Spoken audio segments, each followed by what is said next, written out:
إن شاء الله بحكمتكم وبلينكم وبرفقكم يدخل الناس في دين الله أفواجا، لا بالفظاظة ولا بالغلظة ولا بتهديد العالم. احفظوا هذا الاسم، رجل اسمه ممتاز سوداني، دكتور في أمريكا، أعلنت عنه حتى قناة تقرأ، سكن في أمريكا، يحمل هم الدعوة.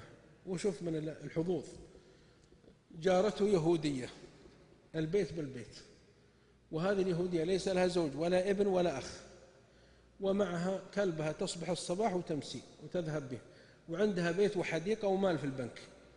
ولما رآها صار الجار بالجار أحسن المعاملة، ووسط الليل وإذا هي مريضة وتضرب عليهم الجرس تقول هي بحاجة للمساعدة لأنها مريضة، فيأتي ممتاز هذا السوداني المسلم الصادق ويأخذ سيارة شغله الله المستعان، فأخذها إلى المستشفى، تقول ما عنده زوج وأنتم جيراني مسؤولين، قال خلاص الله يعين بنمرضك، وذهب إلى المستشفى. قالوا المستشفى لابد من مرافق لها، قال أنا المرافق، فبقي مرافق، وزوجته تأتي بالطعام وتصلح لهذه الجارة، واستمر على الحال، ومرضت والعلاج يأتي به ويوصله وتصل. دخل رمضان عليهم، قالت أنا هي يهودية لكني سوف أتضامن معكم، أنا ما باكل، بس تضامن جبر الخواطر، يعني تشجيع للمواهب الشابة، ما باكل معكم لكن تسمحون أفطر معكم أشوف كيف طريقتكم في الإفطار. قالوا أهلا وسهلا افطري معنا، فأفطروا فيقدمون له شربه.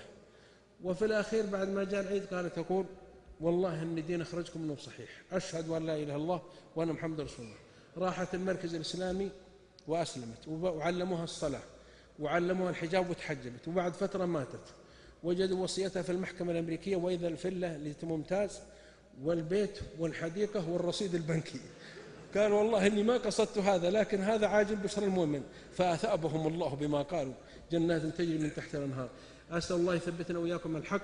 وقد سبق ابن مبارك لهذه التجربة في جار اليهودي، لكن بإذن الله أبشركم دينكم منتصر وأنتم منتصرون، ولا تهنوا ولا تحزنوا وأنتم الأعلون إن كنتم مؤمنين. الأعلون رسولا لأن نبيكم عظيم، والأعلون كتاب لأن الكتاب القرآن، والأعلون القبلة لأنكم تتجهون للكعبة، والأعلون طريقة وهي لكم تسجدون، والأعلون قلوبا لأنه مكتوب فيها لا إله إلا الله، والأعلون منهجا لأن كتاب وسنة.